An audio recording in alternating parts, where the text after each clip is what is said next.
I watched the NWA Into the Fire pay-per-view on Fight TV. I thought it was a very strong effort from the NWA. I enjoyed the show. I paid the full $25 for the show on Fight TV since I missed the window to pre-order, and I thought it was worth the money when the show was over. I really enjoyed it. Stu Bennett made his debut on commentary for the company, replacing Jim Cornette. I thought he was very good, as I figured he would be. I said, I had not heard much of him on commentary before, but I had every reason to believe that he was going to fit into the role. He has the voice for it. He's just somebody who I think will fit into that color role very well. And what we saw from him here for the first time was very strong. The one critique I do have, and this is something I think that will come with time as the two of them work together more often, but there were several instances during the show where Bennett and Joe Galli were talking over each other. So Bennett would be talking, Galli would jump in to try to respond or make a point, and Bennett would just keep talking. It was just steamroll over him. It was almost like he didn't even hear Galli in his headset or something. He was just keep talking. So that's something I think that comes with experience, and I'm sure they're going to work all of that out. But aside from that, I thought he did a great job on commentary. Cornette was very good too. But at no point while I was watching this show and listening to them did I think, man, this show is really suffering with no Jim Cornette on commentary. At no point did I ever think that during this show. And that's good. And hopefully, as they work more together, he'll become more comfortable in the role. And I don't know if he'll end up being like a heel personality or just play the straight color guy. That's just something that just comes with comfort over time, or whatever the NWA wants him to do. I mean, I'm sure he'll play whatever role they want him to play, but it was an impressive first effort. They also announced the next NWA pay-per-view with no name as of yet for Friday, January 24th, 2 days before the Royal Rumble. That's the day that I get back from the Jericho cruise. Oh, God. I'm going to have to catch up on this and then SmackDown that night. It never ends. It never ends. I don't know if this means the plan is to do a pay-per-view every month or not. That seems excessive to me. I don't think that's necessary. But the big news here is that they are resurrecting the old NWA television title. They had Stu Bennett unveil the championship at the announce desk. He pulled it out from underneath. It has the same design as the original TV title that I'm sure some of you grew up with, held by Dusty Rhodes and Tully Blanchard and Arn Anderson, with the red trim. It's got the same look. It's a beautiful belt. It really is. It's a beautiful belt. Weird to still have those TV network plates on the sides for CBS and ABC. And yet their show is not on TV. They have a television title for a show that's not on TV. But better that they bring this back, I think, than create some kind of YouTube title. I draw the line at that. So, very happy to see them resurrect the TV title. They will crown a new champion at the pay-per-view. We don't know how. We don't know if they're going to do a tournament. They will, I'm sure, announce that at the tapings that they're going to be doing in the next few days. One thing they need to do, though, I think, if they're going to introduce another championship, they really should expand that roster out a bit more, because they've got the 10 pounds of gold. They've got the national title. They've got the women's title. They've got the tag team titles. For the size of their roster, I think that's a good number of titles to have, and now they're going to bring back the TV title. So with the national title, as the title, directly underneath the World Heavyweight title, I think they should expand that roster a little bit more. And I suspect that they will. I'm sure they've got names on their list that they are looking to bring in 2020, and I would expect them in the next few months to expand the roster a little bit more. The other thing I noticed was the use of theme music, which they do not use theme music on the weekly Power shows. And I've heard, Lagana talk about this before, how the fans are sort of their soundtrack. They let the fan reaction be the music when guys come out. But I guess for pay-per-views and for large events, I would expect that they will reserve the use of theme music for that. And this will not be something that we will see on the weekly Power show. But I guess in Season 2 we'll find out. They had wrestlers entering from a staircase So they would come down through the crowd, very similar to Lucha Underground. That was the thing that jumped out at me. Them coming out like that and then coming down the stairs through the audience, very Lucha Underground-esque, the way they did that in the temple. And I, you know me, I mean, I'm a big Lucha Underground fan, so I just think little changes like that, they're not like a big deal or anything, but them coming through the crowd, them having theme music for the entrances, it's a good way, I think, to make the pay-per-views stand out from the weekly show. So I like that. I also like the overhead camera shot. I don't know how many people picked up on that. That's a different camera angle than we've seen them use before. They had a camera up, sort of up on the rafters and in the GPB studios, and their use of that camera, I thought, also made the show pop a little bit more. So let me just run through this card real quick. We had Eli Drake beating Ken Anderson in the opening match. Anderson comes out, and he's slapping hands with the fans like any good babyface would. And then he takes his t-shirt, he teases giving it out to the crowd. But he's like faking the crowd out with it. So that was kind of weird. But then I guess by the time we saw what he did later on in the show, it was pretty well established that Ken Anderson now is the heel here. But in any event, I thought they had for an opener, it was fine. It was a pretty basic no-frills match here between these two. Eli Drake is the real star here. Ken Anderson is not the one that you want to really be building up for a title shot. He plays his role and he contributes in his way, but Eli Drake is the guy they should be building towards here. Anderson went for a sunset flip powerbomb. Eli Drake countered into a pinfall for the 3 count. Nick Aldis came out to talk to Dave Marquez to hype up his NWA Championship match later in the show against James Storm.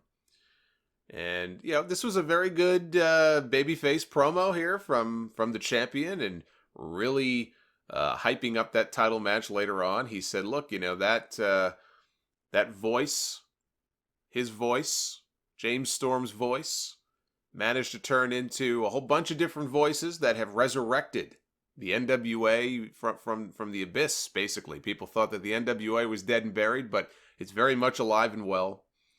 And of course, they asked him about Camille, because you can't do an interview with Nick Aldis and not ask about Camille. And he said he gave Camille the night off. She's a non-factor here tonight. James Storm came out. He got booed. He also talked about, the NWA and sharing the ring with him. Said he's going to win the championship tonight. And sorry about your damn luck. So I just thought this was a good way. We used to get pre-match promos from people on pay-per-views years ago. It was a regular thing. And then sometimes we'd get post-match promos in the back. And I feel like we don't get as much of that anymore. So to me, this comes off as one of those old school devices that still very much works today. And when you have guys who can actually talk, that of course helps. So these guys go out there. Nick Aldis is a great talker. James Storm is a great talker. Just a nice little way to build up their match later in the show. Tasha Steelz was announced a few days ago as wrestling a match against Thunder Rosa. Tasha Steelz came out. She asked Dave Marquez for some mic time. Talked about how she was here to add some flavor to the NWA, and that it's appropriate that this show is called Into the Fire because she is bringing some of the Latina heat. Tasha Steelz is a new addition to the NWA roster, and I was excited when I saw her name added. Why was I excited? I was excited to find out that she would be on the show and that she would be a regular going forward, because I just called her match last weekend. I was not that familiar with her either. And so I had to do some homework and some research before her match last weekend with Violet at the House of Glory show. And so I watched some of her stuff, and I listened to some of her interviews, and I read up on her and learned about her. And then I find out a few days later that she's going to be on the Into the Fire pay-per-view, and I got all excited. Because it was, it was cool to see her doing her thing, and then find out that she was going to be here on this show and have a shot, which it's a huge opportunity for her now to get television time, with a national promotion. Maybe not as big as WWE or AEW, but this could be an eventual stepping stone for her, to bigger and better things. Who knows? She's a New Jersey native, calls herself the Garden State Goddess, also calls herself the Boricua Badass. And one of the things I learned in my research is the two wrestlers who inspired her to get into the business, not two bad names here, Triple H and Trish Stratus. So those aren't two bad names to study from and to learn from and aspire to be. I'd say those are two people who had some success, had a little bit of success in wrestling. So Tasha Steelz goes in there with Thunder Rosa. Thunder Rosa, who is a heel, comes out to a babyface reaction, which, I mean, what else do you expect? After that video package, the series of packages they aired a few weeks ago on Power, showing her before and after her MMA fight, how can you watch that and not root for her? You know, they humanized her. You have to expect that the fans are going to want to root for her success after showing that. So I thought Tasha looked okay here in this match. A little tentative in certain spots. She's still very green, but she's got great charisma, which I think is going to work well for her here. This is one of the reasons I was excited also to see her, on the NWA show. This is a show with an emphasis on promos and personalities, even more than in-ring skills. Which is not to say that you don't have to have any in-ring skills, but it's not just about the matches, right? The focus of these NWA shows has been promos and personalities and stories. And so I think this is a place where she could excel. So she was okay here. Thunder Rosa, of course, kicked her ass and got the win. Hit the double stomp to the lower back, got the 3 count. When the match was over, Rosa went after her again. Finally got booed. She was beating the hell out of Tasha. Ashley Vox, who was supposed to team up with Allison Kay later in the show in a tag match against Melina and Marty Bell. Ashley Vox comes out, goes after Thunder Rosa, tries to make the save for Tasha Steelz, and pays the price for it. Rosa hits her with a shoulder breaker across the knee, and then it looked like she was going for the old Pentagon arm break from Lucha Underground. Instead, she was kind of bending her arm. It looked like she was dislocating her elbow or her shoulder. It looked kind of gnarly, the way that she had her arm bent, and they played it up big, like some kind of big injury angle. And the question, of course, is she going to be okay to team up with Allison Kay later in the show? We'd have to wait and find out. We had the question mark coming out to the ring, accompanied by Aaron Stevens, who was carrying, I guess, the flag of Monrovia with him. And the question mark had requested to sing the Mongrovian national anthem, which he started to do, and it was just a series of grunts. Sounded like the zombie, the old ECW zombie is what he sounded like. Trevor Murdoch, his music interrupts. Now, Trevor Murdoch has been a babyface on this show. Trevor Murdoch, though, interrupted the Mongrovian anthem, and so he got booed when he came out. Now, you do realize that if Nikolai Volkov were to have come along today, instead of in the 70s or the 80s when he really got big, if he were to have come along today with the same gimmick he had in the 80s and wanted to sing the Soviet national anthem, you do realize that more than likely the fans today would cheer for his singing of the Soviet national anthem.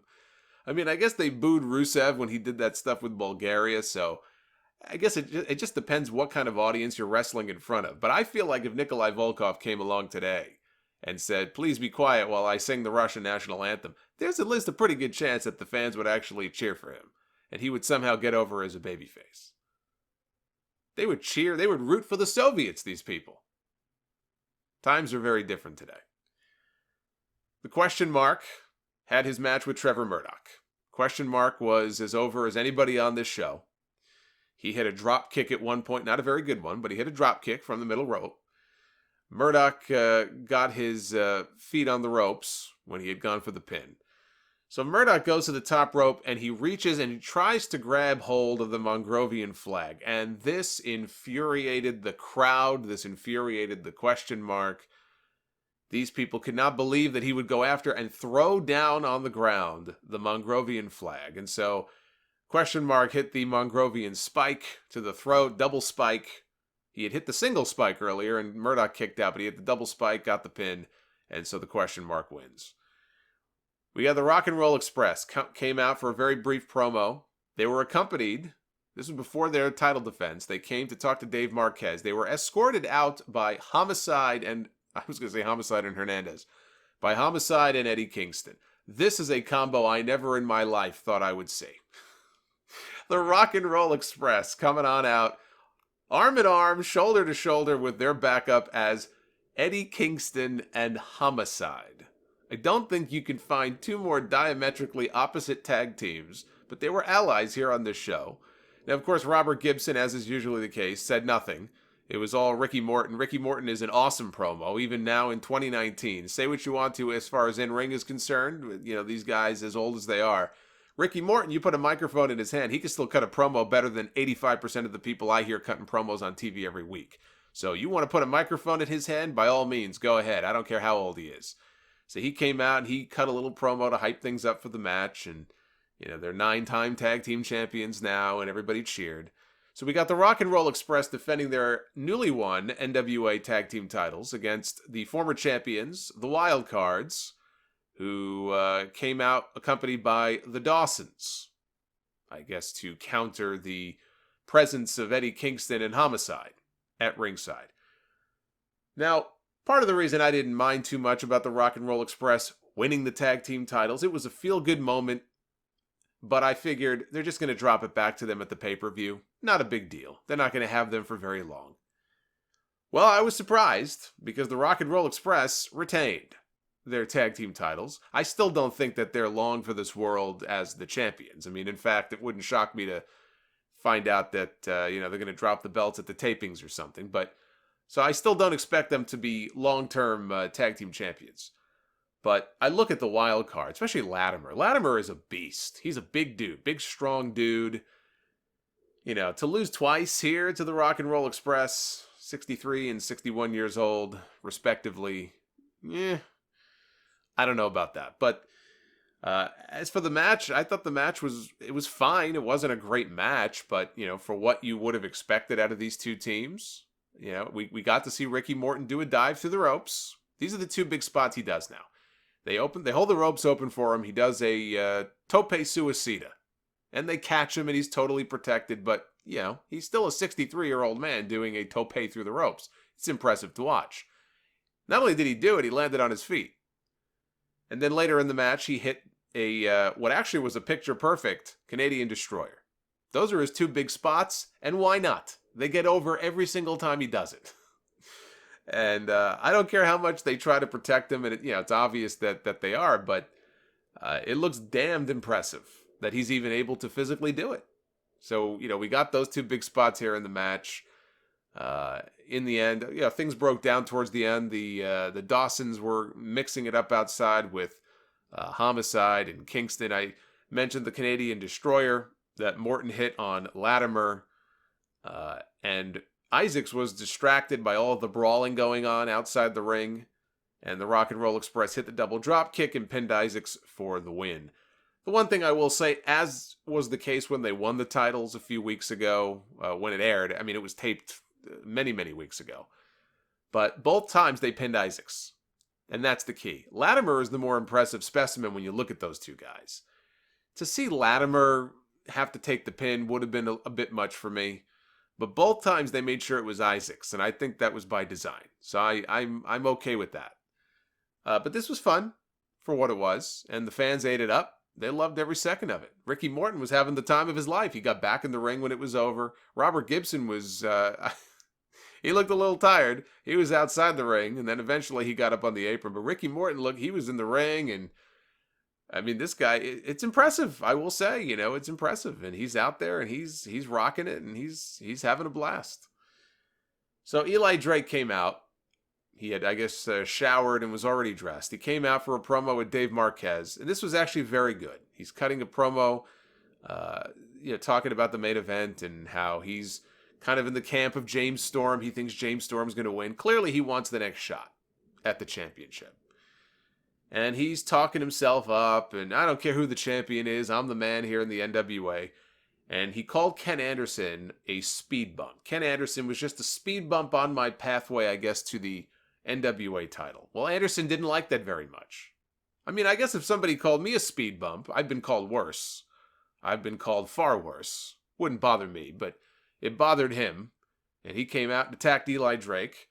Anderson grabbed a chair, he wrapped it around his neck, he did the Pillmanizing, only instead of the ankle, he Pillmanized his throat, pushed him into the post, and a bunch of referees came out, tried to drag him away, and he was relentless in there. He broke away from security, hit a mic check in the ring, face first down onto the chair. So this was a vicious heel beat down here by Ken Anderson. I don't know if you can call it a turn, because he was basically a heel in their match at the beginning of the show. But obviously their little feud is not over yet. Their feud is going to continue. Since it's not time for Eli Drake to get an NWA Championship match, I guess they can do that. They've got some more time they could kill. Could build to a rematch. Allison Kay was out next.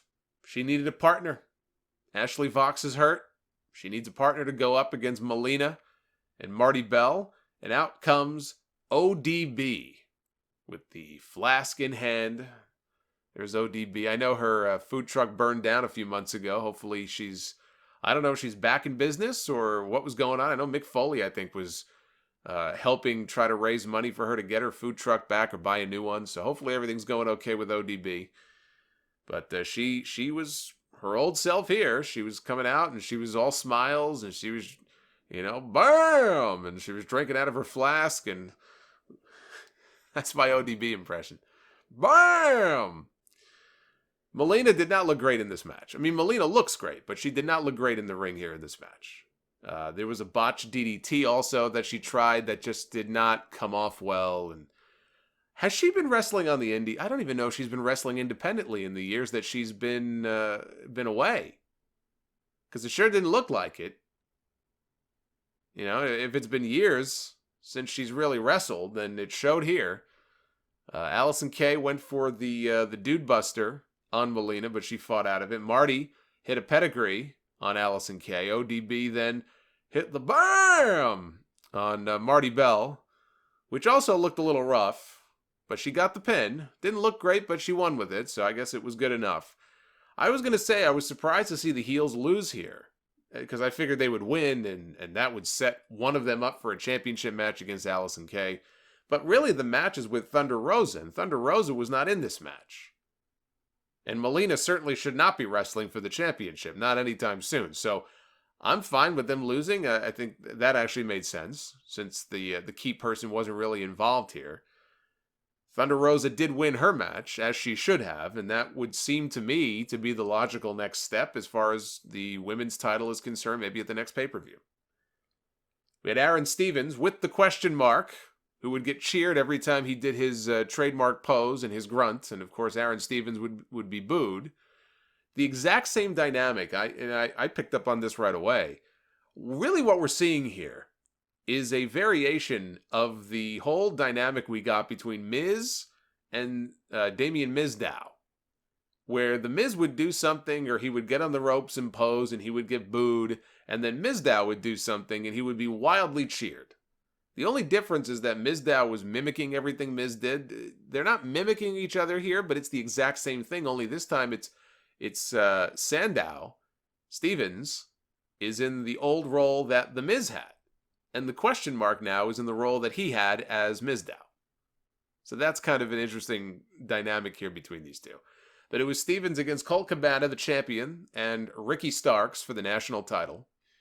The stuff with Cabana and Starks when they were in the ring wrestling, I thought was really where this match shined. All the stuff with Stevens pretty much was comedy, and it worked. I thought this match was entertaining. I enjoyed the match. But all the stuff with Stevens was just pure comedy, pretty much. There was one point where Stevens knocked Cabana off the apron and he was continuing his assault on Ricky Starks. Hit a lariat, got a 2 count. So Stevens tries to knock Cabana off the apron again. Cabana fights back, gets back into the ring. He gets thrown out again. Stevens throws Cabana out of the ring yet again. So Ricky Starks, he fought back and hit a sling blade. There were a whole bunch of atomic drops to Stevens, who sold it comically. Of course, nobody can sell the atomic drop as good as Rick Rude. He still is the master. Honky Tonk Man, if I remember, Honky Tonk Man did a pretty funny job of it too in his matches, but nobody sells an atomic drop like Ravishing Rick Rude. Let me just get that out of the way. But he was selling it comically here, and they did the wishbone split on Stevens. Again, the stuff with Starks and Cabana, I thought, when they were just in there seriously wrestling and going back and forth. And Cabana also is kind of he's a comedy guy, but he's a very good wrestler. I thought that was the best stuff of the match. There was a point where Stevens was hiding outside the ring. He was hiding underneath this tarp that was beneath the Christmas tree, seated in the studio right next to the announcers, which I think Stu Bennett may have at one point called it a Mongrovian tree or said they got it from Mongrovia. I don't know. It was a Christmas tree. He's hiding under the tarp, so nobody sees him. And then finally, there's a point in the match where Question Mark reaches into the ring and hits Cabana with the Mongrovian spike. And he's holding Ricky Starks outside the ring, so now Cabana's down. He's been spiked. Stevens scurries back into the ring, and he pins Cabana to win the national title. Good heat for this. He was booed into oblivion, was Aaron Stevens at the finish. People were not happy at what he had done. I thought this was very entertaining. I know some are going to question the wisdom of putting the national title on a comedy guy. I like the act, though, with him in Question Mark, so I don't really mind it. They're bringing another title in soon anyway, so whatever. If they want to keep this belt on him for a while, that's his thing, and it works for him. So I thought this was a good match. Before the main event, Tim Storm came out with Dave Marquez. He was cutting a promo about the main event, and Nick Aldis picking him to be the referee, and he talked about how much it really meant for him, how special it was for him to be part of this pay-per-view here tonight. And he was going to do his very best to call the match right down the middle, and this was just fantastic. Tim Storm is the best babyface in the world. I'm happy that they didn't turn him and do some... I guess there were some shenanigans, but really it was nothing that he did.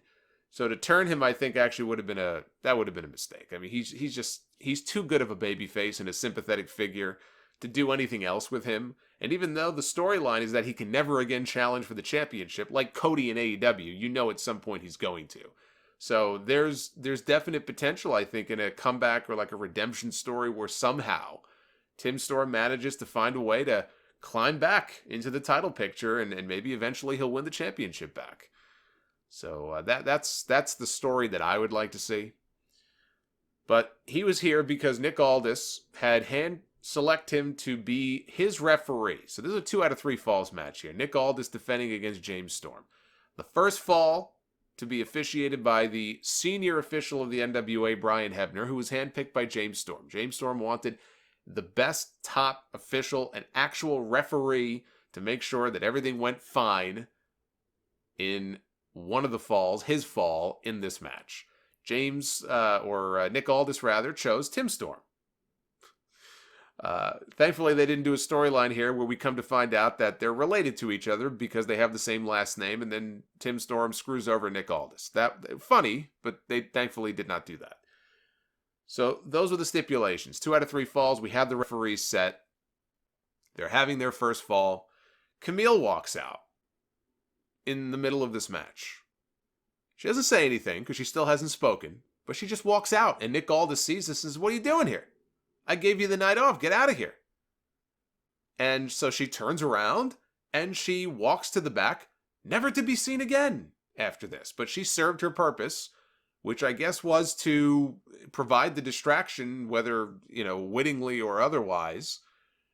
And it led to Nick Aldis losing the first fall of this match. James Storm capitalized. He hit a super kick and pinned him. And so James Storm goes up 1 fall to none. So then out comes Tim Storm, referee for fall number 2. And they're brawling outside. James Storm is beating him up on the outside, and they brawl up the stairs into the crowd, back down, all around ringside, and into the Christmas tree, and he suplexed Nick Aldis on the floor at one point. Fans, by the way, after the Christmas tree went down, chanted Merry Christmas. Don't they know it's 2019? You can't say that. You got to say Happy Holidays. They should have chanted Happy Holidays. Anyway, Storm hits his Eye of the Storm move for a near fall. Then he rolls out to the floor and grabs a steel chair out of frustration. Tim Storm warns him. He says, "Look, if you use that chair, I'm going to DQ you." So James Storm gives the chair to Tim Storm, who threw it out of the ring. I got to make sure I make it clear which Storm I'm referring to here as I talk about this match. There's too many storms. The NWA clearly feeling the effects of climate change here. We get dueling cradles. Aldis scores the pin to win the second fall. Evens things up at 1 fall apiece. So we get a coin flip outside with one of the other referees. It lands on heads, which means that Brian Hebner is back in the match. He's going to come out now and officiate the third and decisive fall. Aldis immediately hits a Michinoku driver for a 2 count. He's able to fight off 2 separate backstabber attempts by James Storm. He can't fight off the third one, though. He hits the backstabber, again, near fall. So Aldis puts Storm on the top rope. And he's going for what would be the second superplex of this match. Storm fights out of it, hits him with a whole bunch of headbutts, hits a huge, just flying elbow drop off the top rope for a near fall. Puts on a figure 4 leg lock. Aldis reverses it, James Storm makes the ropes. So Aldis catches him with the tombstone pile driver. Right in the center of the ring, he goes up top, he hits a flying elbow, again for a 2 count. Storm ducks a clothesline. Aldis goes for 1. He accidentally clotheslines Brian Hebner, I'm pretty sure, to death. He turned this guy inside out. Tim Storm rushes into the ring to check on Baby Earl. James Storm hits a super kick. Nick Aldis falls backwards into the corner. Aldis then removes the top turnbuckle pad. So the turnbuckle pad comes off. There's a roll up. He kicks out, and that sends James Storm head first. Face first, right into the exposed top buckle, and he's out cold. Aldis locks on the Texas Cloverleaf. Tim Storm has no choice but to call for the bell because James Storm is unresponsive. And so Tim Storm awards the fall and the match to Nick Aldis, who retains the NWA title. The question is, was Tim Storm in on this or not? I don't think so, but it makes for an intriguing story going forward. And what's the deal with Camille coming out and just walking away? Which ends up costing Nick Aldis a fall, even though he ends up winning the match. There's more questions than answers now coming out of this pay-per-view. I thought this was a very good match. Aldis is the ultimate tweener. He comes out every week, gets a big babyface reaction. He cuts promos like he's the biggest babyface in the world, Mr. NWA. But his actions and the way he treats Camille scream heel. That is the definition of a tweener. Now, Stu Bennett on commentary, he said that Aldis should have been disqualified for striking the referee. Aldis went back to Dave Marquez when the match was over to cut a promo. He said, men like me and men like James Storm, we find purpose inside that ring, and the 10 pounds of gold is how the world knows who I am, and there's not a man alive who can take this title away from me. The lights go out, which AEW should sue over because that's their gimmick. The lights go out, and out walks Marty Scurrl to a huge reaction to confront Aldis, who had gotten back into the ring when the camera was off of him, so they have a face-to-face, which really drove home how I don't think how large Nick Aldis is so much as in tall, as just how small Marty Scurrl is. Just when you see them side by side like that, I thought to myself, wow, Marty is smaller than I thought. But he's in the ring, and he gets the superstar reaction. He's got the umbrella with him. And there was apparently, now, in what I watched on Fight TV, the last shot that I saw when the copyright came on and they faded out was Marty Scurrl in the ring. So apparently he went to go to the podium with Dave Marquez. He started to cut a promo. The feed on the live pay-per-view, I guess, cut. I was a little behind on, maybe that's why I didn't see any of this, because I came into the pay-per-view on the late side, so I wasn't watching it all live. But apparently he cut a promo. I don't know what he said. Maybe they'll air it on Power next week. Power is going to be back starting this Tuesday, the 17th. So I didn't see any of that, but that was quite the surprise there. I was not expecting to see Marty Scurrl out on this show. There's been a lot of rumors swirling about him. He just finished up, most likely, with Ring of Honor. This is not the first time that Marty Scurrl has appeared for the NWA this year. He actually wrestled Nick Aldis once before for the championship back in April at their Crockett Cup pay-per-view, and he lost. So this would be Aldis Scurrl 2, if they do the match, I'm guessing at the next pay-per-view on January 24th. Scurrl, he can work these next couple of days of TV tapings, even if it's just to do promos, and then wrestle Aldis on the pay-per-view. And then he can go debut for AEW if that's where he ends up, at the Revolution pay-per-view in February. So it could be a very busy start to the new year for Marty Scurrl. But that was something I was not expecting. I was not expecting him to walk out here on this show. It got a great reaction. I think overall, this pay-per-view, from what little I saw from your comments, seems to have been well received. And I think it should be. I think it was a very good show, a very good effort, and a very positive end to what has been a tumultuous month or so in the wake of the Jim Cornette stuff. And things were not looking so great there for a few weeks there for the NWA, and their, the traffic was down on some of the videos. They were getting a lot of nasty comments and all that. But now they've got, Bennett in place as their new commentator. They've got some new faces. They've got to expand that roster, I think, a little bit more. They're going to reintroduce the television title. We'll see if these pay-per-views are going to be every month or every other month. Or even at some point, if they venture outside the GPB studios, and maybe for some of the pay-per-views, they go back on the road. I like the studios. I think it's fine to stay there for a while. It's a great atmosphere, but who knows? In 2020, at some point, maybe they'll expand their horizons and pick not large venues, but other venues to have some big events in. We'll see. But I think, after a tumultuous few weeks there, it's nice to see that things have sort of stabilized a little bit with the NWA, and I thought this was a very good effort from them.